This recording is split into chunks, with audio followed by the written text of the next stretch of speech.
So after completing exercise 6.1, here we start with some axioms and theorems relating to exercise 6.2. Lines and angles exercise 2. पहला exam यहाँ पर है, if a transversal intersects two parallel lines then each pair of corresponding angles is equal. इसे हम corresponding angles exam भी कहते हैं. अब ये ट्रांसवर्सल क्या है, पैरेलल लाइंस क्या है, कॉरस्पॉन्डिंग एंगल्स क्या है, पहले इसे समझना ज़रूरी है. हम समझते हैं पैरेलल लाइंस क्या हैं. अगर मैं ये दो लाइंस यहाँ बनाती हूँ, ये पैरेलल है, यहाँ पर कैसे पता चलेगा? पैरेलल लाइंस की बेसिक डेफिनेशन, दो डेफिनेशंस हैं. आप ऐसे समझ सकते हैं, ऐसी लाइंस जो कभी इंटरसेक्ट ना करें. जैसे आपको यहाँ पर देखने को मिल रहा है कि ये लाइन कभी इंटरसेक्ट नहीं करेंगी, सीधी जाएंगी, मिलेंगी नहीं, पैरेलल लाइंस. दूसरी डेफिनेशन ये है कि इनके बीच का जो डिस्टेंस है ना, अगर यहाँ पर ये सपोज 10 सेंटीमीटर है तो यहाँ भी ये कितना रहना चाहिए, 10. Distance between parallel lines is always same. आपके कॉपी के ऊपर लगी हुई दो सीधी बहुत सारी, if you take a ruled sheet और नॉर्मल कॉपी और register of yours, you can see many parallel lines over there. So parallel lines which do not ever meet. Transversal, एक ऐसी लाइन जो दो या दो से ज़्यादा पैरेलल लाइंस को कट करे, इंटरसेक्ट करे, इज कॉल्ड अ ट्रांसवर्सल. तो ये है पैरेलल लाइंस और उसकी एक ट्रांसवर्सल. अब बात करते हैं कॉरस्पॉन्डिंग एंगल्स की. कॉरस्पॉन्डिंग एंगल्स कहाँ हैं? अगर मैं यहाँ एक एंगल मार्क करूँ, इसके कॉरस्पॉन्डिंग एंगल होगा जो इसके एग्जैक्टली नीचे होगा, किसी दूसरे पॉइंट पर होगा. अगर ये एक्सटीरियर में है तो दूसरा एंगल इंटीरियर में होगा. यहाँ पर अगर ये इंटीरियर में ले रही हूँ मैं, तो इसके लिए कॉरस्पॉन्डिंग एंगल बाहर होगा, इसके एग्जैक्ट नीचे दूसरे पॉइंट पर. तो ये 1 और ये 2 कॉरस्पॉन्डिंग, और ये 3 और ये 4 आपस में कॉरस्पॉन्डिंग.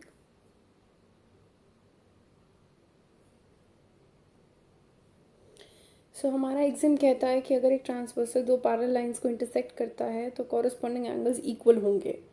हम इस फिगर में देख सकते हैं, यहाँ पर दो पैरेलल लाइंस हैं, ए बी और सी डी, और ये है पी एस, इसका ट्रांसवर्सल.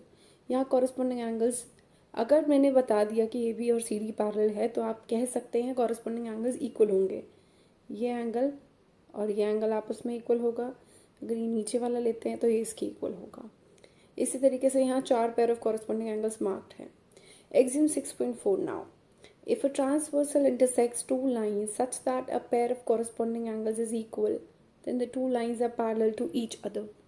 अगर एक ट्रांसवर्सल दो लाइंस को इस तरीके से इंटरसेक्ट करे कि आपको बता दिया जाए कॉरस्पॉन्डिंग एंगल्स हाँ इक्वल हैं, तो आप इसको इससे इम्प्लाई कर सकते हो कि लाइंस पैरेलल है. फॉर एग्जाम्पल, मैंने दो पैरेलल लाइंस बनाई ट्रांसवर्सल.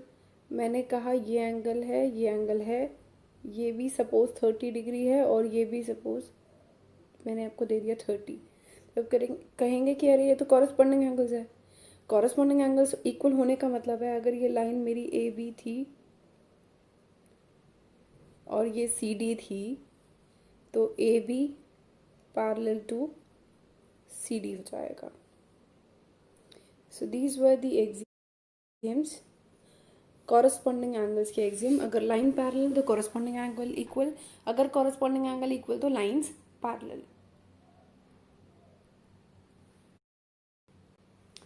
अब हम कुछ थ्योरम्स करते हैं जो दूसरे एंगल्स के बारे में हैं, कुछ और पेयर ऑफ एंगल्स को लेके. If a transversal intersects two parallel lines then each pair of alternate interior angles is equal.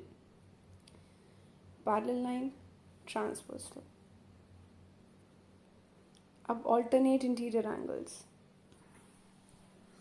अगर एक एंगल राइट में है तो दूसरा लेफ्ट में, लेकिन as the name says alternate interior, दोनों अंदर होंगे, नॉट इन द एक्सटीरियर. यहाँ पर नहीं होगा एंगल. अगर ये एंगल के बारे में बात कर रहे हैं, ये लेफ्ट में है, तो इसके ऑल्टरनेट इंटीरियर ये होगा. If it is given to you that the lines are parallel, यहाँ अगर आपको दिया गया है कि ए बी और सी डी पैरेलल है, तो आप कह सकते हैं कि ये जो दो मार्क्ड एंगल्स हैं, ऑल्टरनेट इंटीरियर एंगल्स, इक्वल होंगे.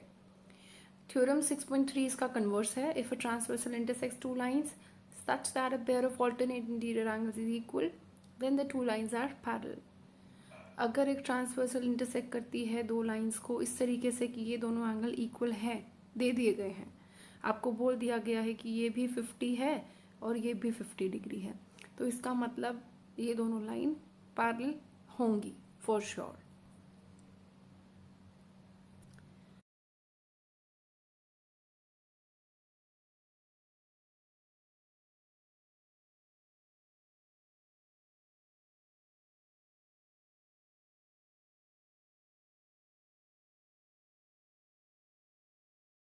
ऑफ ट्रांसवर्सल, इसे हम को इंटीरियर को अलाइड एंगल्स भी बोलते हैं।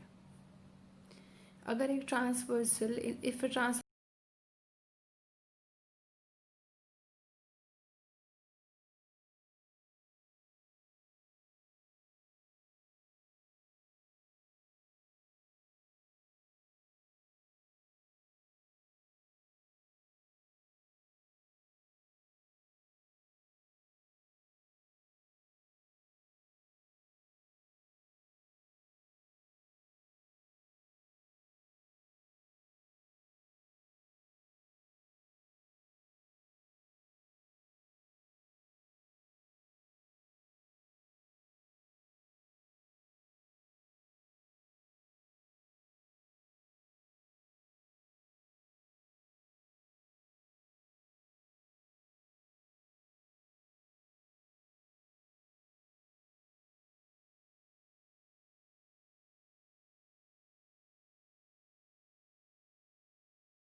to another pair of angles, that is interior angles on the same side of transversal, इसे हम को इंटीरियर को अलाइड एंगल्स भी बोलते हैं। अगर एक transversal if a transversal intersects two parallel lines, then each pair of interior angles on the same side of transversal is supplementary. अगर एक ट्रांसवर्सल दो पैरेलल लाइंस को इंटरसेक्ट करती है तो इंटीरियर एंगल्स, अंदर वाले दोनों एंगल्स सेम साइड पर जो बन रहे हैं वो सप्लीमेंट्री होंगे। सप्लीमेंट्री का मतलब है उनका सम 180, parallel lines transversal, interior angles same side of transversal के तरफ एक ही तरफ हैं ये। अगर मैं आपको बोल दूं कि ये दोनों लाइंस पैरेलल हैं, इसका मतलब एंगल 1 और एंगल 2 सप्लीमेंट्री है। इन दोनों का सम क्या है? 180 डिग्री। देख सकते हैं इस फिगर के अंदर, अगर ए बी पैरेलल है सी डी के, ये ट्रांसवर्सल है, तो एंगल 1 और 2 जो एक ही तरफ बन रहे हैं उसका सम 180 होगा। 3 और 4 जो दूसरी तरफ एक बन रहे हैं उनका सम 180 होगा। Now the theorem 6.5. If a transversal intersects two lines such that a pair of interior angles on the same side of transversal is supplementary, then the two lines are parallel. अगर ट्रांसवर्सल इस तरीके से दो lines को intersect करती है कि interior angles का सम अपने आप 180 आपको दिखाई दे रहा है, लाइंस पैरेलल नहीं दी गई इस बार बोला है कि इंटीरियर एंगल्स का सम आप देखेंगे कि 180 आ रहा है, तो लाइंस पैरेलल हो जाएंगी। देखिए यहाँ पर अगर मैंने बोला एंगल 1 है 110 डिग्री, एंगल 2 है 70, दोनों का सम क्या आएगा? 180। इससे आप इम्प्लाई करा सकते हैं कि ये भी पैरेलल है सी डी के। इसी तरीके से अगर 3 और 4 की मैं आपको कुछ ऐसी वैल्यू दे दूँ कि उसको जोड़ के ऐड करके you get 180, then it implies A B और सी डी पैरेलल होंगे। अगर को इंटीरियर एंगल्स, इसे हम कहते हैं को इंटीरियर एंगल्स या को एलाइड एंगल्स भी कहा जाता है इसको। को इंटीरियर या को एलाइड एंगल्स अगर आपको दिया जाए कि उसका सम 180 है, वो सप्लीमेंट्री है, तो लाइन पैरेलल हो जाती है। अगर पैरेलल लाइन दिया जाए तो उसका सम 180 हो जाएगा। These were the examples and theorems related to exercise 6.2. And in the next lesson, we will proceed with the exercise.